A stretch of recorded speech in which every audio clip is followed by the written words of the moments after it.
the current wave of COVID cases driven by the Delta variant in Puerto Rico is finally starting to slow down. A month after the worst spike reported on the island. Our Christian Ramos brings us more from Puerto Rico.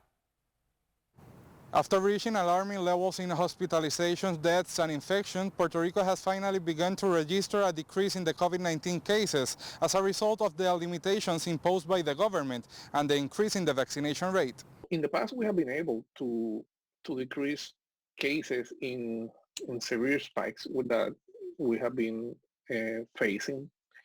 I think that this time the reality is that cases have been decreasing despite having minimal government restrictions. In that sense, it kind of tells you that people are understanding better than the major issue here is how we behave, but also we have been increasing the rate of vaccination in people. But we were vaccinating, I think it was like 2,000 a day. Recently, Puerto Rico became the U.S. jurisdiction with the highest vaccination level and has less contagions than the U.S. continental states. We knew that we were among the top states a long time ago in vaccination. We see our numbers; they are very good, but we are aware that we have not achieved victory until we can vaccinate it. We can replicate those numbers in every age group. So yeah, it's very positive. We have to be happy for what have we achieved, but we are aware that there's a lot of work still to be done. In theory, before the end of the year, yeah, we can achieve big numbers, but still we will not be able to vaccinate probably children from 6 months to 5 years old. So we will be in a very good position by January, for example, for the next semester. I think it's going to be a whole different movie. Right now, the COVID positivity rate here in Puerto Rico is 4.5%, which is considered a healthy number compared with the 10% registered in last August. Reporting from San Juan, Puerto Rico, Christian Ramos.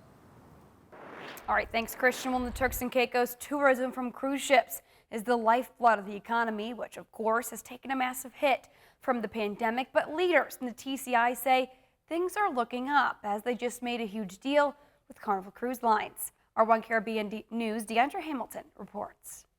It has been 18 months since a cruise ship called at Grand Turk Cruise Center, and the roughly 1.5 million guests which would have visited during that time are greatly missed. The loss of the industry has devastated the economy of the capital of the Turks and Caicos Islands. But when he made his 200-day in-office report, Premier Washington Mizik had promising news. And we are finalizing a development agreement with Carnival Corporation. We expect to sign this within the next few days. This will facilitate a $25 million investment in the port and the return of cruise ships to Grand Turk. In June, the TCI government and Carnival executives took a walking tour of Grand Turk, hoping to agree to some upgrades and enhancements ahead of returning cruise ships. The plan is for those cruise ships to be the largest in Carnival's fleet. The Premier assured financial support in order to ready the island for the resumption of cruising. I say $2 million will be spent to construct a floating dock for the water sports operators in Grand Turk. We are providing up to $1 million in grants to eligible operators to help them prepare for the reopening of the cruise industry. Operators to be assisted include vendors on the island also got reassuring news.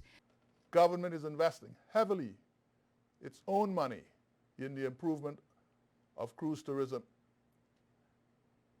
and infrastructure in Grand Turk, including the acquisition of a property to be converted into a vendor's market. $1.5 million has been allocated to refurbish and improve the property. The Premier said cruising would be back in time for the 2021-2022 high season. That was our Deandrea Hamilton reporting there. Well, meantime, Grenada's Prime Minister, Dr. Keith Mitchell, is appealing for Grenadian doctors and other medical practitioners in the diaspora to return home to help the island respond to challenges associated with the ongoing pandemic, admitting that the nursing staff at all healthcare facilities are overstretched.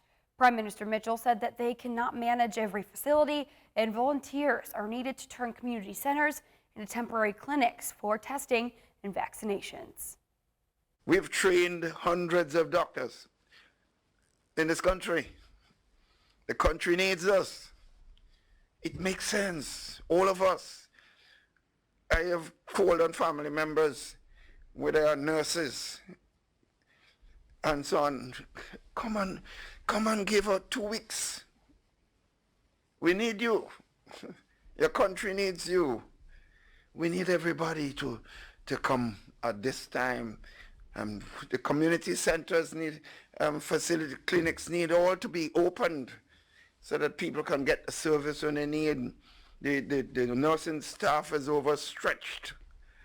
They cannot man every facilities outside there. So the more we cooperate, the more we help them, help ourselves really, the better for us. And the Prime Minister said that he is dismayed over the many lives lost to COVID on the island over the past 2 months, and he reiterated a call for Grenadians to get vaccinated to help deal with the impact of the pandemic. The fact is, a lot of innocent people are going down, and especially the people at age groups, who generally speaking are not necessarily the ones that have been out in the streets, but they're the victims directly, so most of them are. So I want to say to them on behalf of the government and people of this country, I empathize and sympathize with their loss. The families, so every family is the loss of someone, loved one. And I myself have been seeing it in friends of mine when I receive reports. It touches me very deeply. And it's something I don't believe we'd ever be able to come to terms with as a human being, the passing of any individual, particularly when it could have been avoided. And switching gears now to the U.S. Virgin Islands, more than $5 million is coming to the territory from the federal government to help fight the impacts of climate change. The territory is set to get more than $5.6 million of the $3 billion recently approved by the Biden administration to increase the nation's resilience to the impacts of climate change. VI Office of Disaster Recovery says the money will help the territory with its hazard mitigation efforts and future needs associated with the impacts changes to the climate.